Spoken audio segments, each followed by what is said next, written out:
Hey, I'm Stef, and in this video, I'm going to give you a breakdown of the top programming languages in 2022. We're going to learn about what type of programming that they do. We're going to learn about the types of companies you would work for, depending on the language. You're going to learn about salaries, and you're going to learn a couple of universal principles about programming in general, things I've learned since 1994. Let's jump into it. So this list of languages are derived from several different sources. You go with the TIOBE index, or you go with the Stack Overflow, or depending where you go, you're going to get a different arrangement in terms of the top 10 languages. That said, it's always the same cast of characters that are in the top 10. So here we go. Number 1, Python.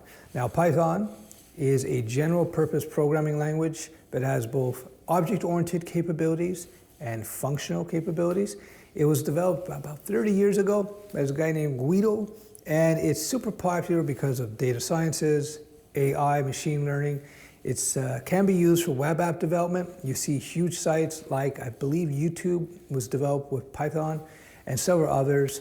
It's a general purpose language that's designed to be easy to learn, because the code that you write, the syntax, is human readable. It's not as archaic, it's not as cryptic, as some people might say, as other languages like C++ or C. But the downside to Python is that it runs very, very slow when you write the code. So it's fast to write the code in Python, it's slow to process. That being said, one of my principles, one of Uncle Stef's rules of coding, is that write time speed is almost always much more important than run time speed. So write time speed is basically how quickly you can get an app up and running with a particular language, and runtime speed is how fast that code runs. So Python is like an old man after a heavy night of drinking, Sunday morning. It's a slow language when it runs. But computers and networks are so fast and powerful these days that speed disadvantage in Python is really a non-issue for most types of programming.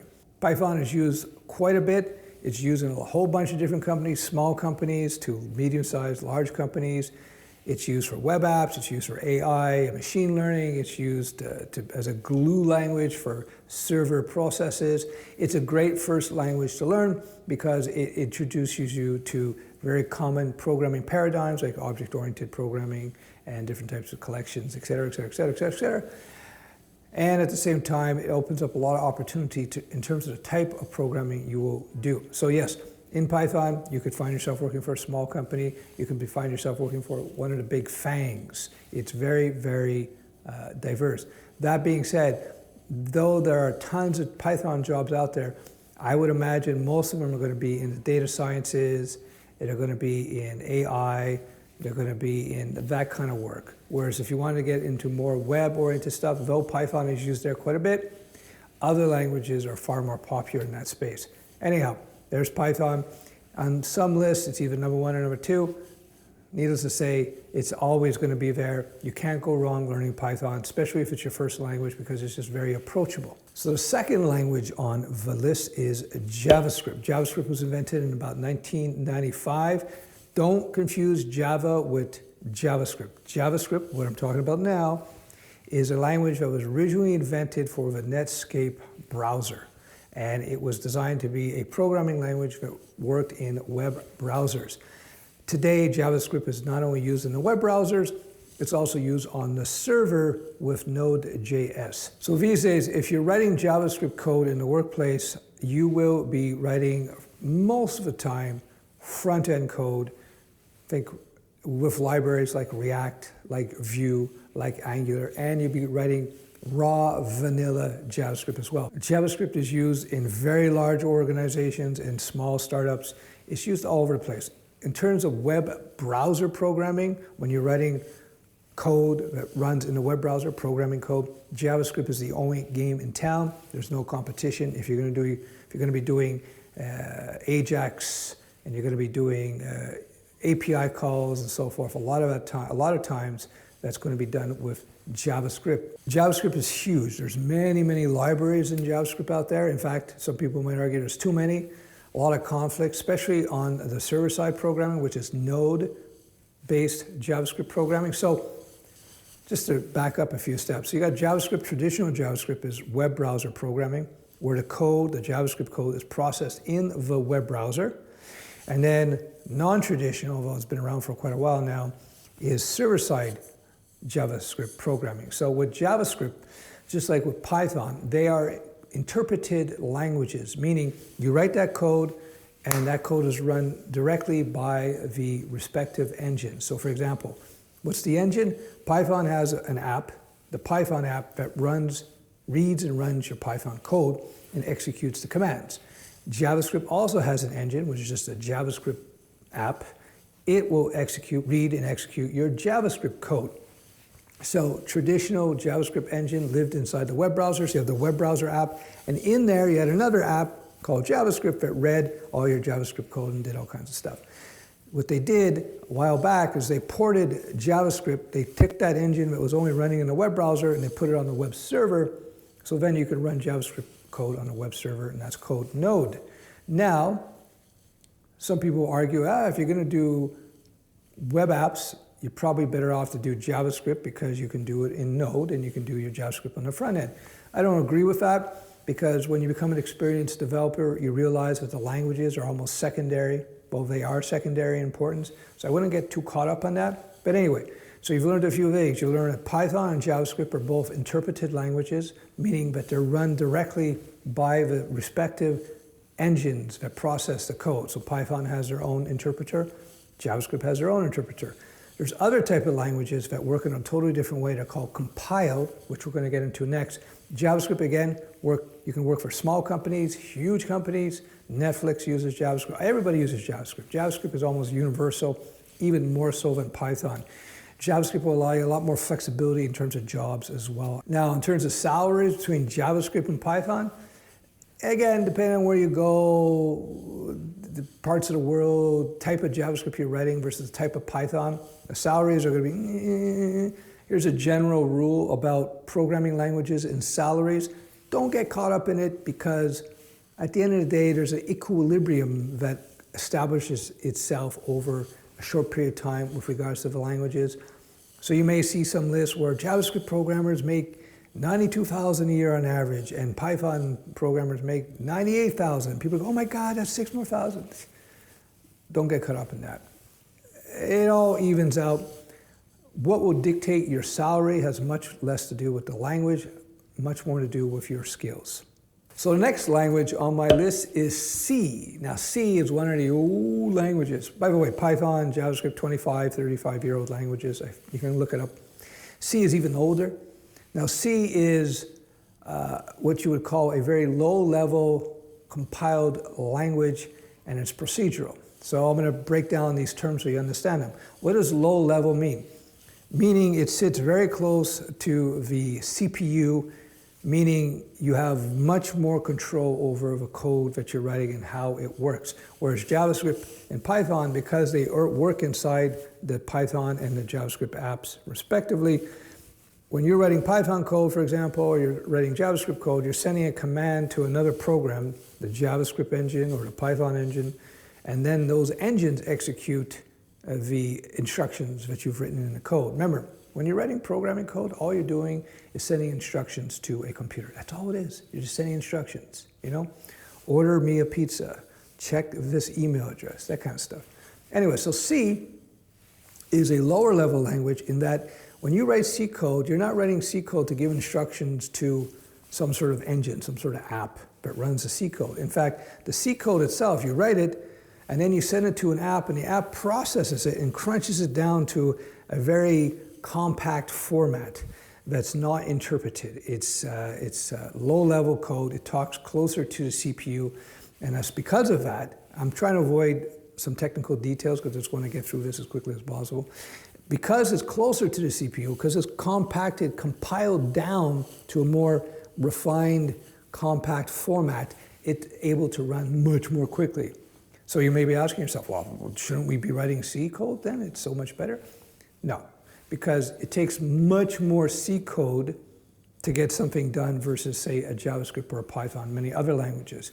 People use C when they need to really utilize the resources of the computer to its utmost. When you need super optimized code, so think game engines, core AI engines, operating systems, apps rather, and applications where you need as much power as possible or much efficiency as possible, or when you're maybe writing code for very small devices that have very wimpy CPUs, not much memory. That's where C and C++ comes in handy. So C type of coding is very nerdy coding. It's very down in the nuts and bolts of your computers. And you find yourself working in all types of companies as well, from very small to very big.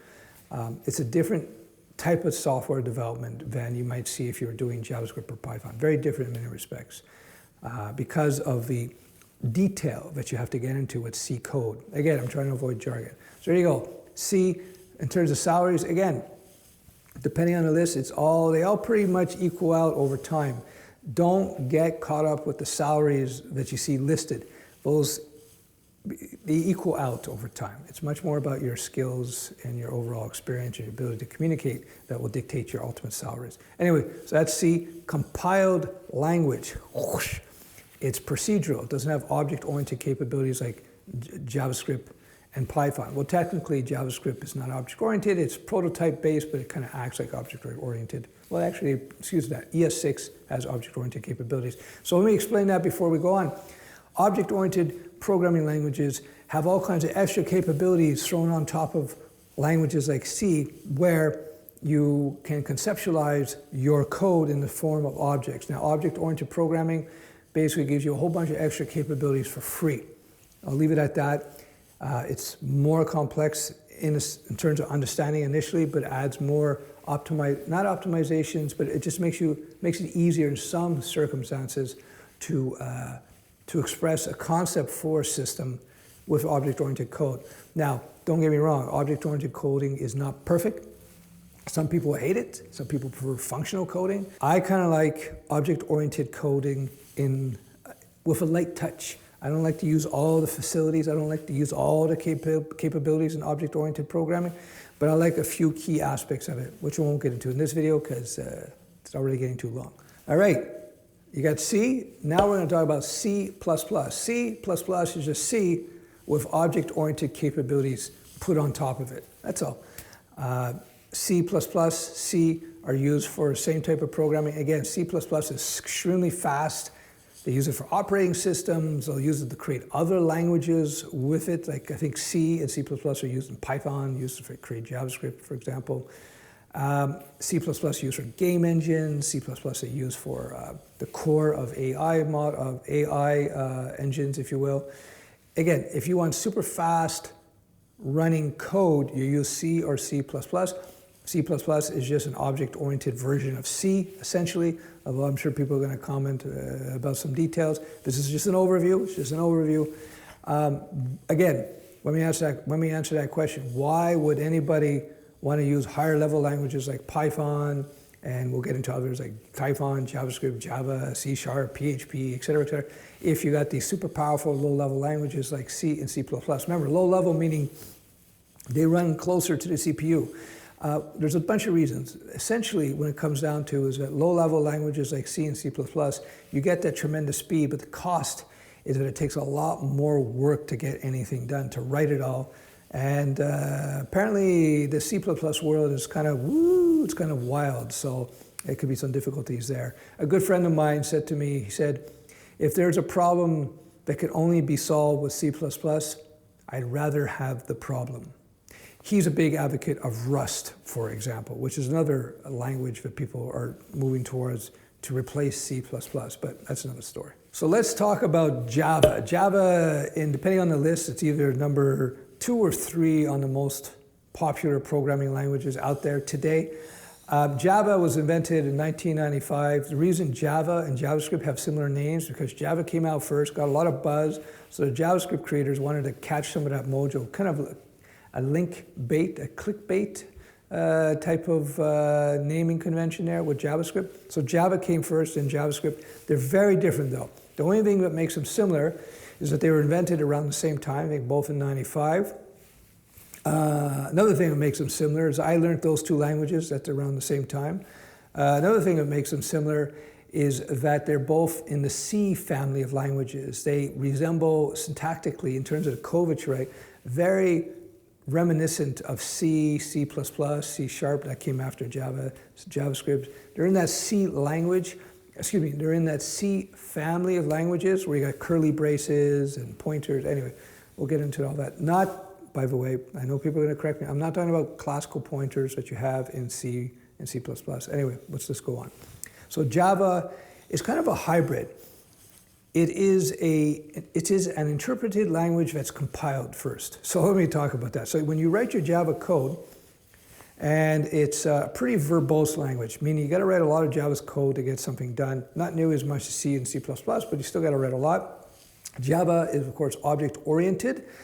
So you write your Java code, then you got to run it through a compiler, which is basically an application, a program, that compiles that down to a more refined version of the code that you wrote.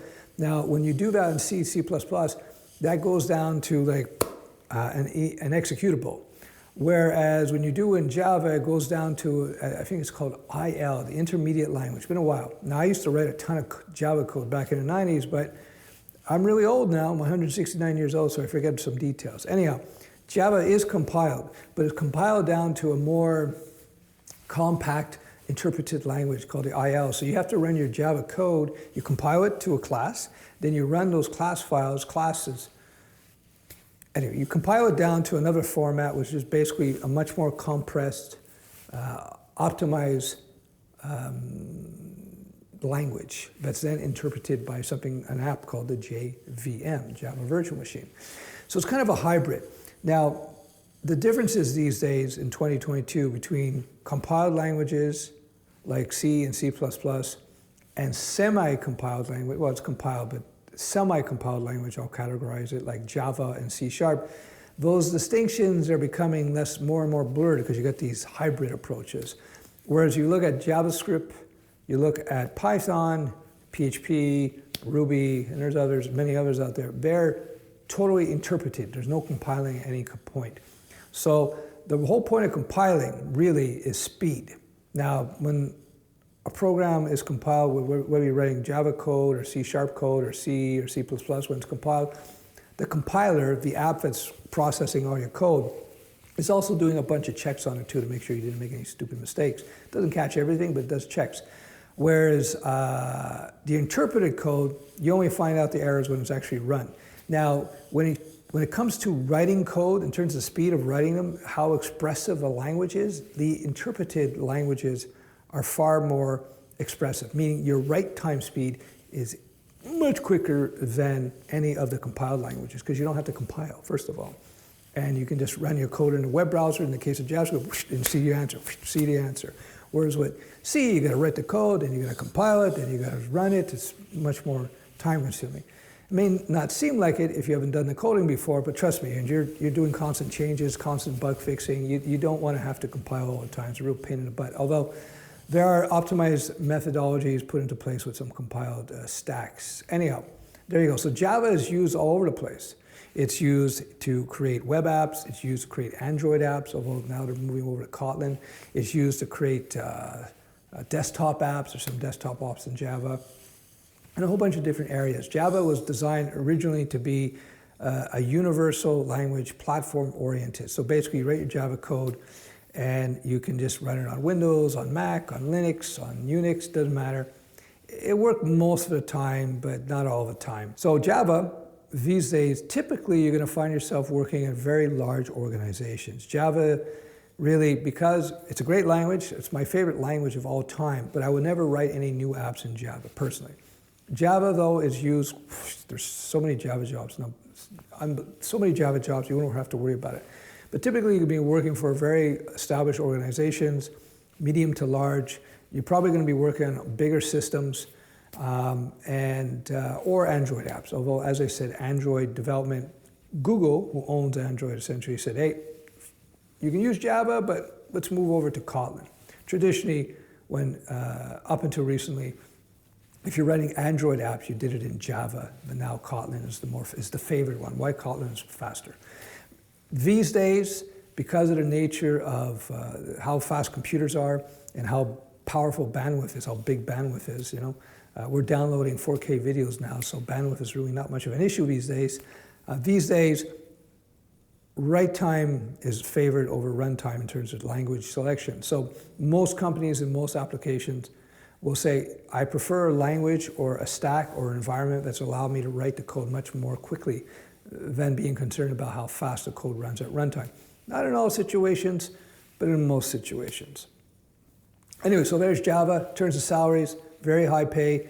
You may see in the Java salary descriptions, they are typically a little higher than other languages. But again, like I said, equilibrium kicks in, and you'll see within the first 3 to 4 years, you're all pretty much making about the same, give or take. And your salary is going to be much more dependent on your skills as a developer, regardless of language. So the next language I'm going to talk about is Microsoft C#. C# was initially modeled after Java.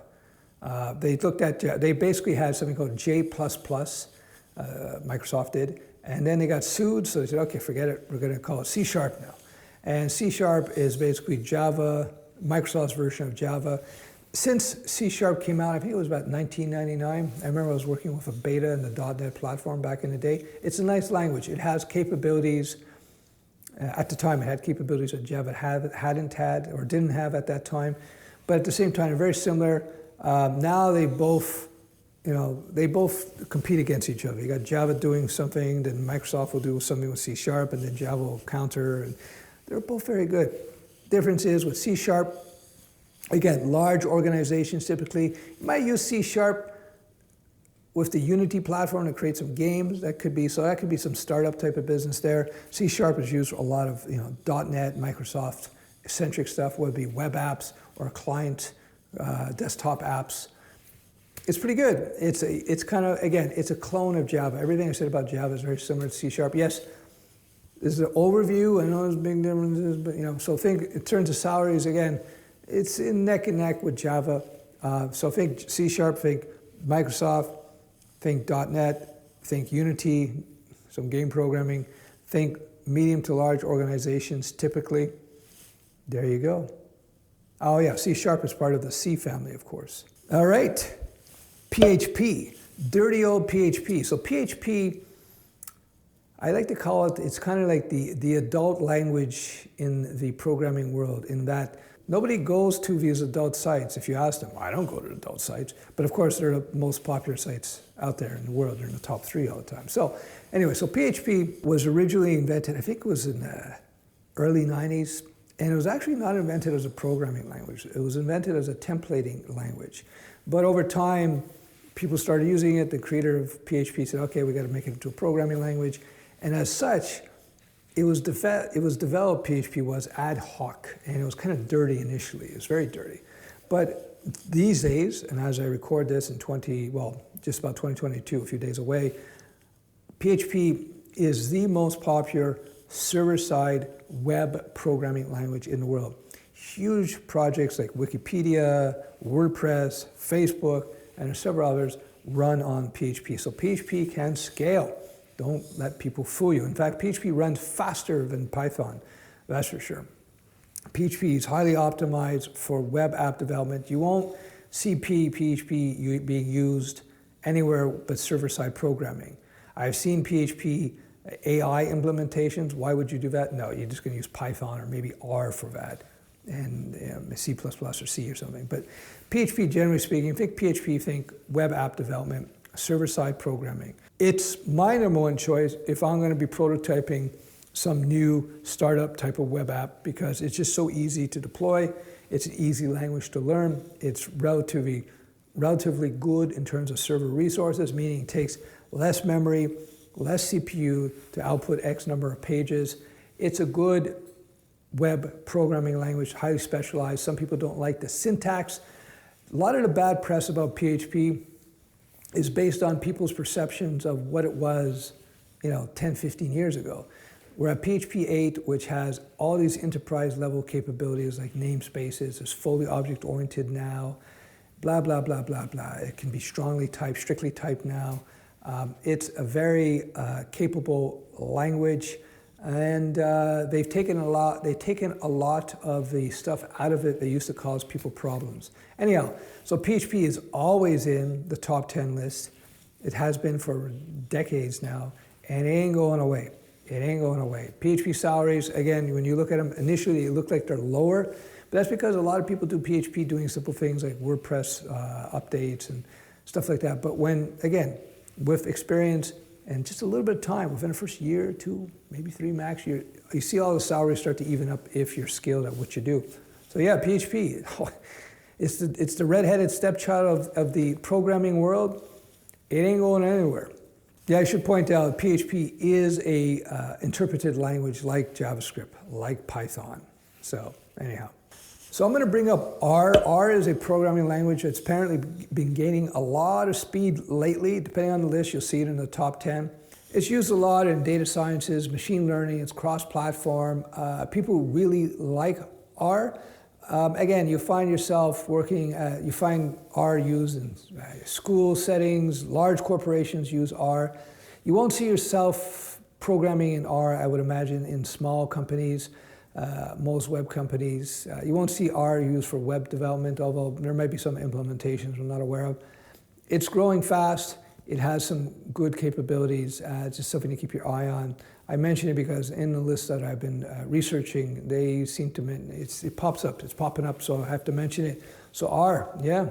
So number 10 is Swift, and I'm gonna throw in Objective-C with it. So Swift is Apple's programming language that they designed for iOS development and of course for Mac OS development. Now Swift is an extremely efficient language. It has the best of the both worlds. It's got the ease of use, speed of write time that you see with Python and PHP and JavaScript, but it also has the speed nearly as fast as C and C++.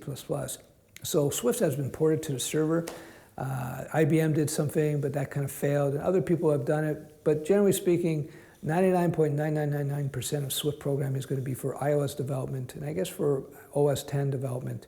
Swift is an interesting language. It's hybrid, so it is a high-level language, easy to write, very productive, but it runs very fast. So when you're looking at Swift, you're looking at developing apps for iOS, iPad, iPhone. I believe you use it for macOS as well.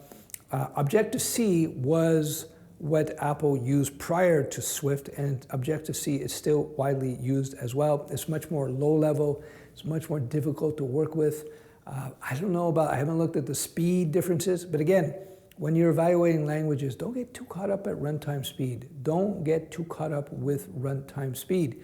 It's not that relevant for most applications, So Swift, iOS, OS X, iPad, iPhone, lots of jobs. Again, salary-wise, you're gonna look on the list. Just go to Indeed.com, check Swift jobs, wherever you happen to live, and you'll see the salaries. They all kind of even out, so don't get too caught up in that. So there are 4 lessons to take away from this video. A, the type of programming language you choose will impact the type of company you work for. For example, C#, Java, typically very large organizations. PHP, much more oriented towards smaller businesses, startups, although some big organizations like Wikipedia and Facebook do, and WordPress will use, of course they use PHP. That's number 1. So the language will impact the type of place, the type of business you want to work. This is important because you may like the idea of working for a very large corporation, or you may like the idea of working for a very small company. 2 different lifestyles, 2 different psychologies in terms of the developer. We've understand the difference between compiled versus interpreted languages, compiled like C, C++, we'll argue C# and Java, and interpreted languages like Python, JavaScript, PHP, and there's many others out there. Typically, compiled languages, well, not typically, they'll run faster, much faster than interpreted, but they're slower to write. And remember the next rule, write time speed, typically 99% of the time trumps is more important than runtime speed. People get concerned, oh, will this scale? chances of you working at the next super mega app, it's not an issue. Don't worry about it. Anyway, yeah, write time speed is favored over runtime speed most of the time. What has a greater impact in terms of how much you're going to get paid is not so much the language, much more your skill sets. You can see PHP people making just as much as Java people were making, just as much as C++ people were making, just as much as Python people. It depends on your skills. So don't get caught up in the languages in terms of salaries. Don't chase that. My advice to you, based on my over 25 years of coding experience, do the type of programming that you like. Figure that out. How you do that, you learn your fundamentals, then you get into that. Then once you understand your fundamentals, then you'll be able to get into whatever specialization you prefer. You might like the web, you might like AI programming, you might like game development, who knows? They're all good. And finally, don't worry, because you can always pivot. So let's say you started off and you said, I'm doing JavaScript and React, and then later on you decide you want to go into Java backend. For you to pivot to that would be like this. If you want to go from Java, they say, I want to do some game programming in C# Unity. You'll be able to pivot like this. The hardest part about learning a program is the first several months, where you're learning the basic constructs of all these languages. C, C++, C#, Java, JavaScript, Python, PHP. They're all very similar. So many other languages. I've thrown in TypeScript, et cetera, et cetera, et cetera. They're all similar. So once you learn what a method is in one language, you pretty much know how they work in other languages. Once you understand collection types and variable types and data structures and algorithms and all this, once you learn these concepts in, say, Python or JavaScript, you pretty much learn them all in others. The languages share maybe 80 to 90% of the same concepts and constructs, if not more, depending on the language. So don't sweat it. Pivoting from language A to B to C, from framework A to B to C, that's normal for developers. In fact, that's what professional developers, that's part of your job. All right, I hope you found this useful. If you want to learn more, check out my mentoring program before. They call me Uncle Stef. My real name is Stef. Thanks for watching.